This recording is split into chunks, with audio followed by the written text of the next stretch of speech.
हालांकि इन दोनों की पावर्स में बहुत ज्यादा डिफरेंस है। स्नाइपर को किसी को बचाने के लिए ये सब कर रहा है, जिसके लिए वो बार बार फेंगिस्तान पर हमला करने लगा, पर फेंगिस्तान ने उसे जकड़ लिया और अपनी डार्क स्पेयर्स की मदद से हमला किया, जिससे फेंगिस्तान जमीन पर गिर जाता है। पर उसने अभी यहाँ पर स्नाइपर को मारा नहीं। तभी सायरा भी वहाँ आ जाती है और इसकी डार्क पावर्स को देखकर हैरान थी, और फेंगिस्तान भी यहाँ सायरा को सोल वेपन को देखकर हैरान होने लगा। लेकिन नहीं, वो तो बल्कि खुश होने लगा, क्योंकि सायरा के पास एक सोल वेपन है। इसका मतलब वो जरूर कोई हाई रैंक नोबल है।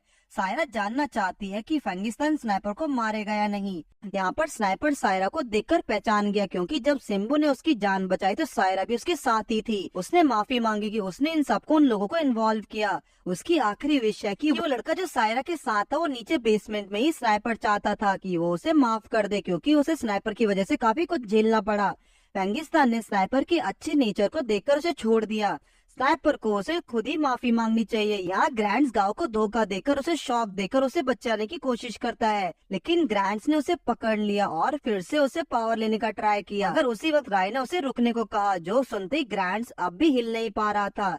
राय के दोस्तों को उसको थैंक्स कहने की कोई जरूरत नहीं, दोस्ती में तो नो थैंक्स नो सॉरी। इसके बाद राय जाकर ग्रैंड्स को फर्स्ट टाइम अपनी पावर्स इस्तेमाल करता है, जिससे आसपास बहुत सारा खून उड़ने लगा। यहाँ ब्लड को मैनिपुलेट करने लगा। राक्षस ये देखकर हैरान है, क्योंकि इस टेक्निक को सिर्फ वही लोग इस्तेमाल कर सकते हैं जो टॉप लेवल के नोबलीज हैं। यहाँ इस अटैक का नाम है ब्लड फील्ड, और राय ने इस अटैक को ग्रैंड्स के ऊपर किया, जिससे ग्रैंड्स हवा में ही हमेशा हमेशा के लिए गायब हो गया। इसके बाद हॉस्पिटल का सीन दिखाया जाता है, जहाँ स्नाइपर और M21 सोए पड़े हैं। यहाँ उन लोगों का ट्रीटमेंट चल रहा है।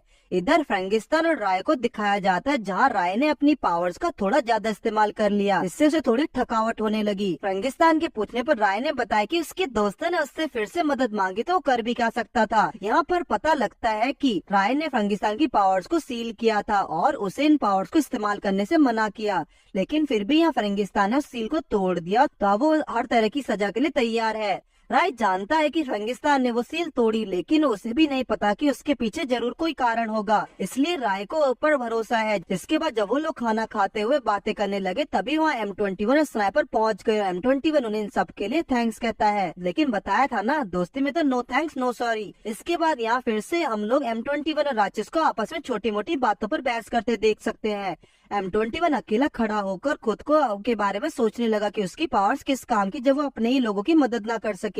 तभी राय पीछे से आकर M21 को बताता कि वो कोई कमजोर नहीं। राय M21 के अंदर से बहुत पावरफुल एनर्जी महसूस कर सकता है। उसने M21 से पूछा कि क्या वो इससे टेस्ट करना चाहेगा।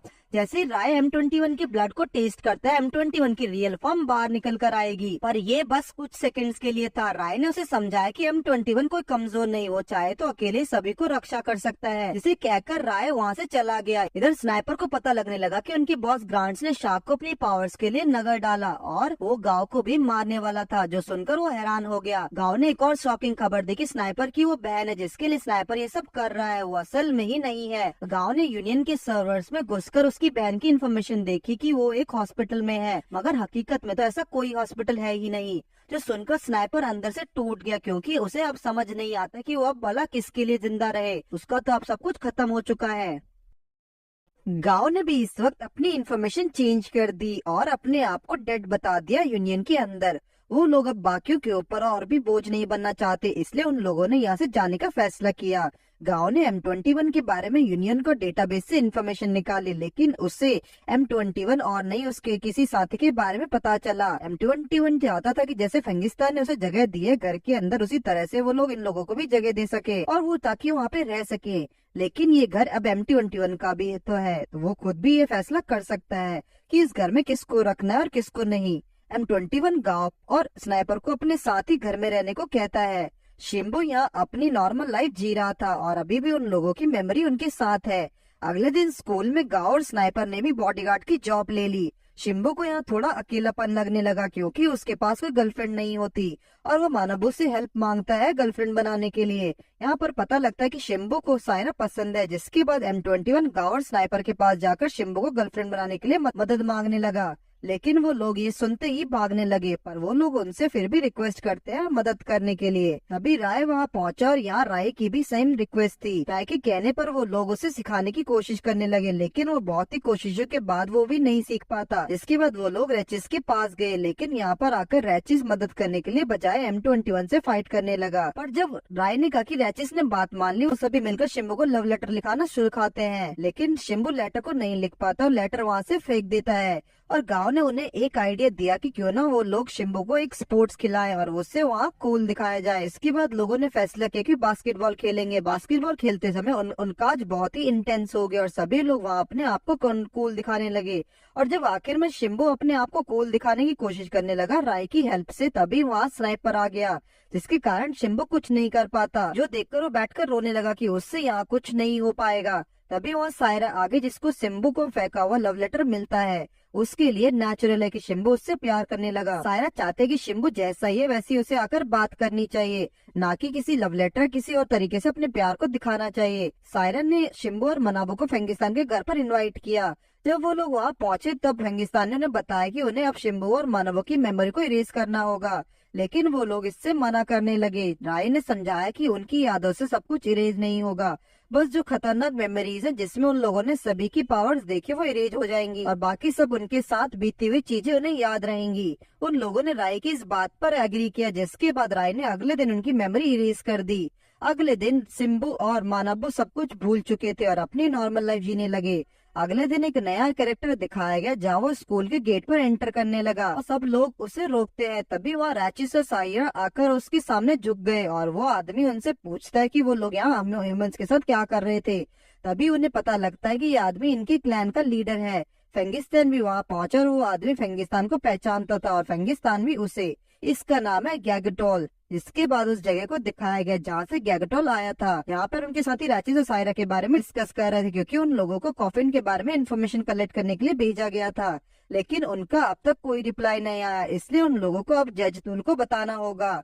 और साथ ही साथ ये लोग यहाँ पर जजतुल की पनिशमेंट के बारे में बात कर रहे थे। यहाँ पर कायरिस और रजक आपस में बात कर रहे थे और दोनों ही अपने आप को क्लास का लीडर हैं। कायरिस के मुताबिक रजक रैचिस और सायरा की मदद करने की कोशिश कर रहा है। रजक ने इस बात को डिनाई किया कि रजक का भाई रायल वहाँ आ गया, जो कि सायरा की मदद करने के लिए आना चाह रहा है, लेकिन वो अभी छोटा है तो वो इसमें कोई मदद नहीं कर सकता। रायल के बारे में इम्पोर्टेंट बात यह है कि वो आगे जाकर लीडर बनेगा काल्टिया क्लैन का, यानी कि वो एक सक्सेसर था उनके क्लैन का। फेंगिस्तान इधर गैगटुल के राय के पास लेकर पहुंचता है, जहां गैगटुल ने उसे समझाया कि लोकेडेनिया की सिचुएशन क्या है। लोकेडेनिया वो जगह थी जहां अभी सभी के सभी नोबल्स रहते हैं, जहाँ लोकेडेनिया का लॉर्ड अब चेंज ही हो चुका है। वहाँ की न्यू लॉर्ड राकेशिया राय को बहुत समय से ढूंढ रहा है और चाहते कि तुम वापस आ जाओ। जब राय एटर्नल स्लीप में गया तो तब तुरंत बाद उन लोगों को फॉर्मर लॉर्ड नहीं एटर्नल स्लीप में चले गए और सभी नोबल्स के लिए एटर्नल स्लीप का मतलब है डेथ। साथ ही वो फॉर्मर लीडर अपनी मर्जी से नहीं गए बल्कि उन्हें भेजा गया था, जिसके कारण लोकेडेनिया की सिचुएशन अब काफी चेंज हो गई। फेंगिस्तान को यह पता था कि सायरा लॉयड क्लैन की नई लीडर है और फेंगिस्तान इस बात से चौंका कि वो इतनी छोटी एज में लीडर कैसे बन गई। गैगटुल ने राय को अपने साथ वापस चलने को कहा, लेकिन राय ने सीधे सीधे इसके लिए मना कर दिया।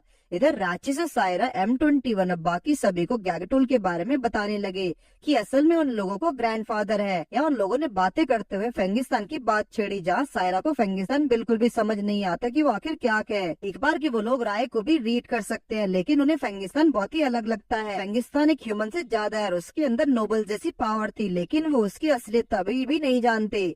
यहाँ पर गैगटुल फेंगिस्तान से कहने लगा कि वो ये बिल्कुल नहीं भूल सकता कि फेंगिस्तान ने नोबल्स के साथ क्या किया है। जिसके बाद पास्ट का एक सीन दिखाया जाता है जहाँ फेंगिस्तान बहुत से नोबल्स को टॉर्चर करता और उन्हें मारता है। फेंगिस्तान खुद एक ह्यूमन था, लेकिन उसके अंदर नोबल्स यहाँ तक कि काफी हाई लेवल के नोबल्स जितनी पावर है। टॉर्चर करने के बाद फेंगिस्तान ने उन्हें जिंदा छोड़ दिया, जिसके बाद वो लोग भागकर लीडर्स के पास में गए। दूसरी तरफ राय नोबल्स के लॉर्ड के पास था, जहाँ वो राय कुछ चीजों के बारे में डिस्कस करने लगा और लॉर्ड उसे रोकने की कोशिश करने लगा, लेकिन राय ने उनके हर ऑफर को साफ इनकार कर दिया और वहां से चला गया। जिसके बाद लीडर्स लॉर्ड्स के पास गए, जहां लॉर्ड उन्हें फेंगिस्तान को लाने के लिए कहता है। अब क्लैन लीडर अपने लॉर्ड की बात सुनकर फेंगिस्तान के पास पहुंच गए, जहां लीडर्स के साथ कुछ सोल्जर्स भी थे और फेंगिस्तान ने उन सभी सोल्जर्स को एक ही हिट में हरा दिया। जिसके बाद वहां लीडर्स ने आकर फेंगिस्तान को अपना इंट्रोडक्शन दिया और फेंगिस्तान फिर फाइट शुरू करता है। लेकिन दोनों लीडर्स में से एक, जिसका नाम रेगर था, उसके साथ फाइट करने से मना करता है, क्योंकि अगर उन लोगों ने ऐसा किया तो ये फेंगिस्तान को बहुत ही क्रेडिट मिल जाएगा कि उसकी लाइफ में। इस वजह से सिर्फ रेगर फेंगिस्तान से फाइट करने लगा, लेकिन रेगर भी उसके सामने टिक नहीं पाता, जिसके बाद उसने अपना सोल वेपन सम्मन किया और उससे फाइट करने लगा। लेकिन यहाँ पर फेंगिस्तान की स्ट्रेंथ तेजी से बिना रुके बढ़ती जा रही थी और साथ ही थोड़ी देर में फेंगिस्तान ने भी अपनी सोल वेपन का सम्मन किया, जो देखकर दोनों ही डर गए। दूसरे लीडर जो कि गैगटूल था, वहाँ फैसला करता है कि वो लोग अब बिना अपने प्राइड के बारे में सोचे फेंगिस्तान से साथ में फाइट करेंगे। और यहाँ इसी फाइट के दौरान फेंगिस्तान ने अपने ऊपर से काबू खो दिया और इसी घमासान युद्ध में उसे चोट लग गई और वो एक मेंशन के अंदर भाग जाता है। उसे लगा कि मेंशन के अंदर कोई नहीं होगा, लेकिन अंदर राई खड़ा था और वो बताने लगा कि उसे एक नए सर्वेंट के तौर पर हायर किया गया है, लेकिन असल में तो राय इस कैसल का मास्टर था। तभी फेंगिस्तान का पीछा करते हुए दोनों लीडर्स वहाँ पहुंच गए और राय को बताया कि लॉर्ड को ये आदमी चाहिए, लेकिन राय ने फेंगिस्तान को उनके हवाले करने से मना कर दिया और उन लोगों को एक ताजा खबर ही दी कि आज से फेंगिस्तान उसका सर्वेंट है। राय ने यहाँ अपने मैजिक से फेंगिस्तान के कपड़े भी चेंज कर दिए और अब राय ने यहाँ अपना ऑर्डर दे दिया और उसके ऑर्डर्स के आगे कोई नहीं बोल सकता, जिस वजह से क्लैन के लीडर ने उसकी बात मान ली।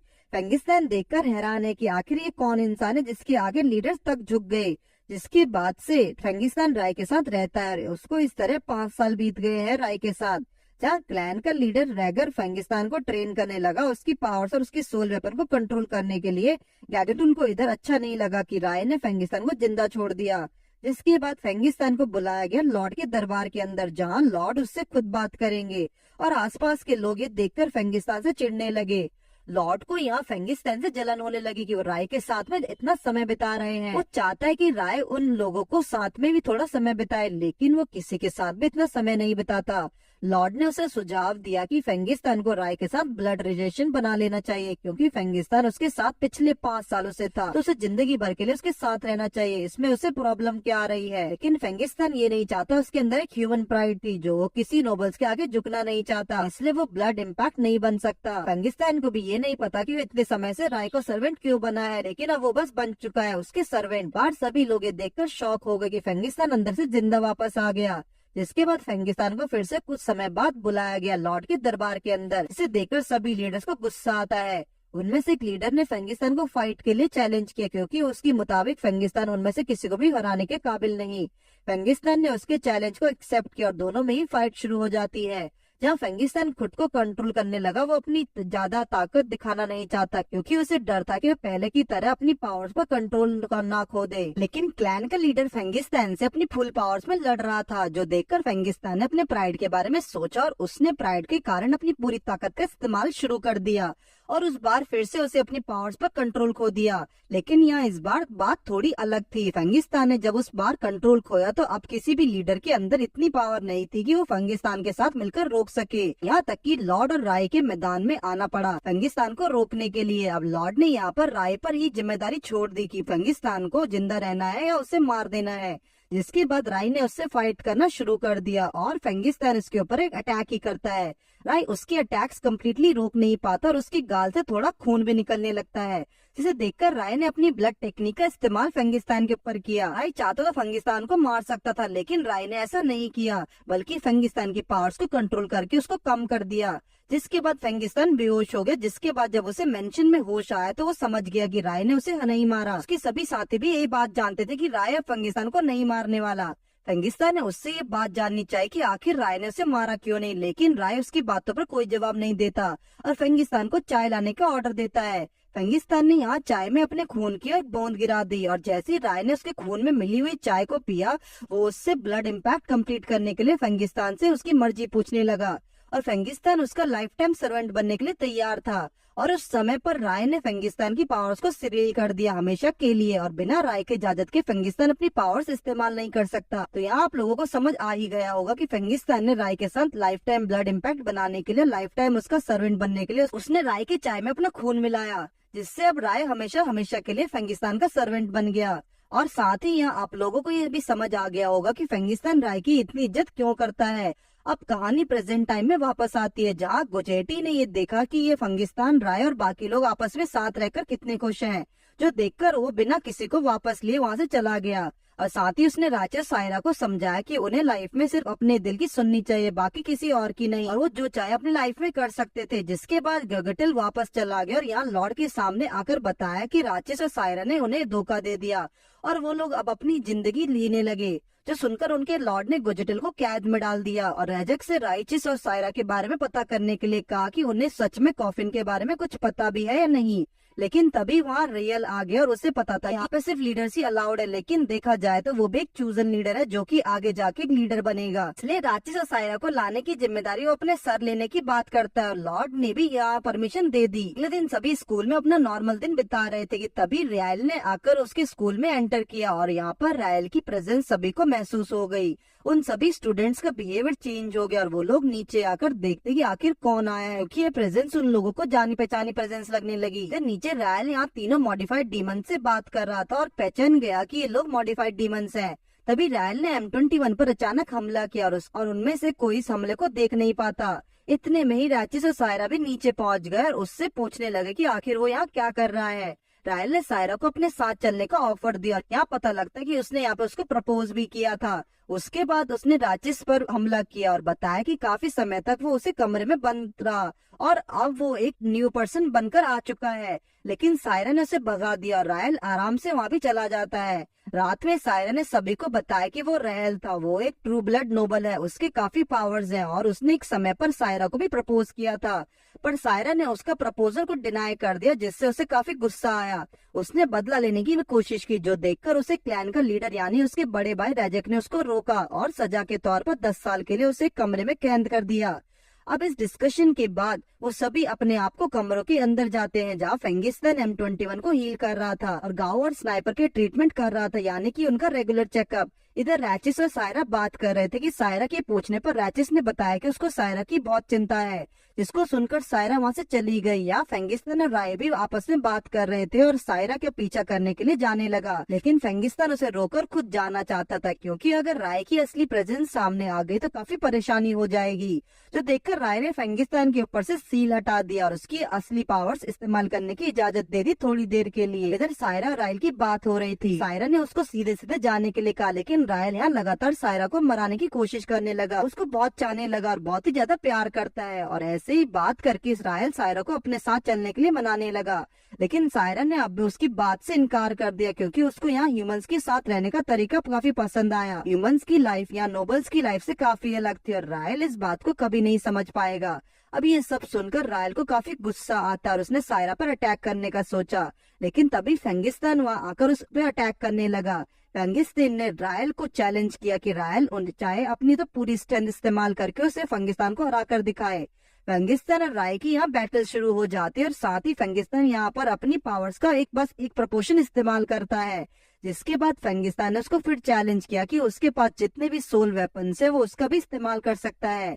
सायरा ये देखकर शॉक हो गई, क्योंकि सिर्फ जितने भी क्लैन लीडर्स हैं उनके पास ये सोल वेपन हो सकते हैं, तो आखिर रायल के पास ये कहाँ से आया। यहाँ पर रायल अपने फादर को दिया हुआ सोल वेपन इस्तेमाल कर रहा था फेंगिस्तान के ऊपर और अब यहाँ फाइट कुछ ज्यादा ही बड़े लेवल पर पहुंच गई थी। तभी फेंगिस्तान ने अपना सोल वेपन सम्मन किया और थोड़ी देर में फेंगिस्तान को रियलाइज हुआ कि अगर ये फाइट कुछ देर और चली तो पूरा शहर तबाह हो जाएगा। और राचिस भी आकर सायरा के पास आ खड़ा होता है और सायरा राचिस के साथ मिलकर रायल के ऊपर अटैक करती है। इससे रायल काफी दुखी हो गया, क्योंकि वो जिससे प्यार करता था उसने उस पर अटैक किया और अब मजबूरी में आकर रायल ने सायरा को लॉर्ड के ऑर्डर दिखाए, क्योंकि सायरा लॉर्ड के ऑर्डर्स को डिनाई नहीं कर सकती थी।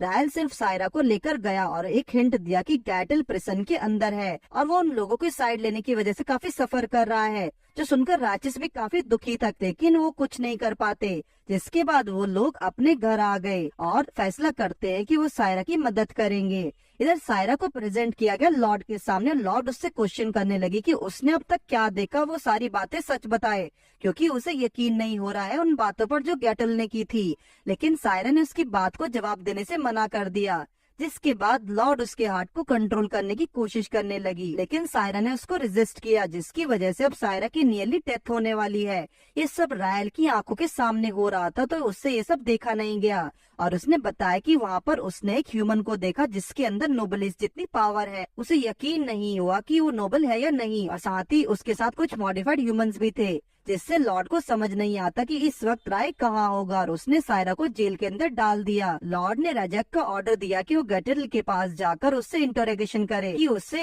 राय के बारे में कोई इन्फॉर्मेशन पता है या नहीं। इधर फंगिस्तान और राक्षस अपने इस रास्ते में आए सायरा को बचाने के लिए। फंगिस्तान ने तीनों मॉडिफाइड ह्यूमंस को टूटो नाम की ड्रग दिया, जिससे उनकी स्पेशल एबिलिटीज और पावर्स इंक्रीज हो गई। और ये चीज सिर्फ एक के ऊपर ही काम करेगी, यानी कि वो पिल जिसके लिए बनी थी वो उस पर ही काम करेगी। वो लोग प्लेन के अंदर, जहाँ प्लेन ने जैसे लिब्रेनिया के अंदर एंटर किया तो वहाँ की एयर चेंज हो गई और प्लेन इतना प्रेशर झेल नहीं पाता और क्रैश होने लगता है। तभी सभी क्लैन के लीडर्स के पास इन्फॉर्मेशन गई कि जंगल में एक ह्यूमन के प्लेन आकर गिरा है। इधर वो लोग वहाँ से ही कूद गए और एक जंगल के अंदर पहुँचते हैं जिस जगह को राक्षस जानता है। जिस फंगिस्तान ने राय को वार्न करने लगा कि उन्हें यहाँ नहीं होना चाहिए, काफी सारे सिपाही पहले से ही जंगल के अंदर मौजूद होंगे। लेकिन वो लोग उसकी बात को इग्नोर करके अंदर जाने लगते हैं और अंदर जाके उन्होंने देखा कि यहाँ पर राय का घर है। घर के अंदर जाने पर राय और फंगिस्तान को अजीब सी प्रेजेंस महसूस होने लगी, तो वो लोग ऊपर जाकर देखने की कोशिश करते हैं कि ऊपर क्या है। इधर राक्षस को बाहर सिपाही दिखाई दिए तो उसने लड़ाई करने की कोशिश करी, लेकिन लड़ाई करते समय राक्षस काफी बड़ी परेशानी में आ गया। लेकिन M21 बाकी लोग उससे बचाने के लिए पहुंच गए। अब राय और फंगिस्तान को रैग्नारॉक की की दिखी, जो कि असल में फॉर्मर लॉर्ड का सोल वेपन है, लेकिन वो ये नहीं समझ पाते कि आखिर ये चीज क्या कर रही है यहाँ पर। फंगिस्तान ने जब M21 बाकियों को देखा तो वो उस पर चिल्लाने लगा कि आखिर वो लोग यहाँ क्यों आए।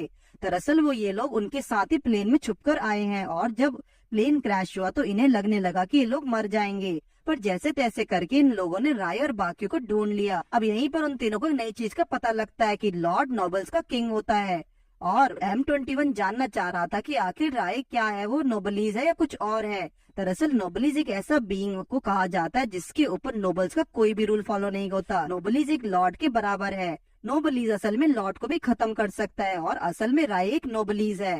राय को तभी लॉर्ड से कई बातें याद आ गई और फंगिस्तान ने कहा कि उसे भी प्रेजेंट में बनी लॉर्ड से मिलना है।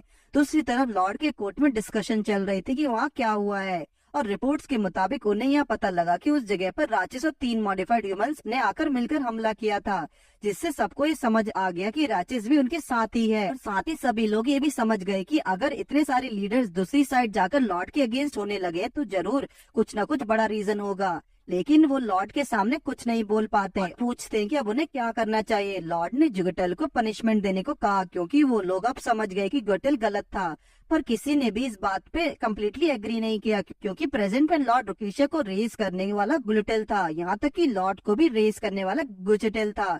लॉर्ड को सारी बात याद आने लगी। गुजटेल ने उन्हें कितना कुछ सिखाया और कितना कुछ समझाया, लेकिन जब एक बार वो अपने फादर से मिलने गई तब उसने सुना कि वो राय को लॉर्ड बनाने का ऑफर दे रहा है।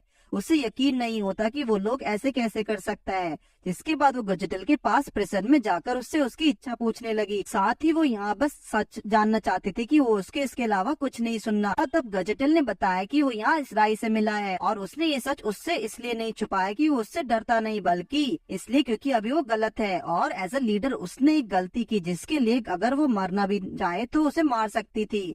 जिसके बाद लॉर्ड कोर्ट के अंदर वापस गई और अनाउंस किया कि वो गजटल को अटेंडेंस स्लीप में भेज देंगे। सभी शॉक हो गए कि ये क्या हुआ, लेकिन कोई कुछ नहीं बोल पाता और उसने ऑर्डर दिया कि उसे राय अपने सामने चाहिए किसी भी हालत में।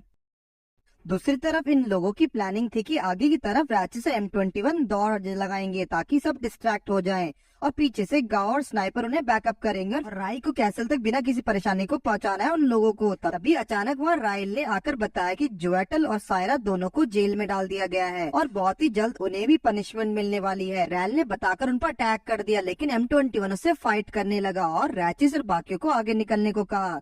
इधर सायरा प्रिसन तोड़कर बाहर भागने लगी, लेकिन तभी रास्ते में उसकी रोजालिया मिल जाती है।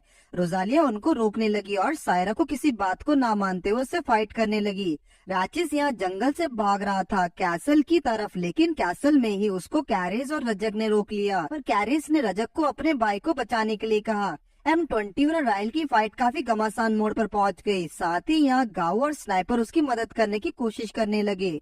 वो लोग टीम वर्क में काम करते हैं लेकिन कुछ नहीं कर पाते क्योंकि रायल कुछ ज्यादा ही स्ट्रॉन्ग था। लेकिन फिर रायल ने अपना सोल वेपन सम्मन किया और गाँव ने एक स्ट्रैटेजी बनाई जिसमें वो रायल को उकसाने लगा फाइट करने के लिए और कुछ ज्यादा ही गुस्से में आकर फाइट करने लगा और वो मार खा चुका था थोड़ी बहुत, लेकिन फिर भी संभल कर फाइट करने लगा।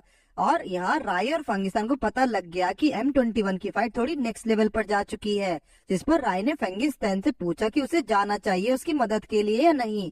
लेकिन फेंगिस्तान राय को अभी भी आगे बढ़ने के लिए कहता है।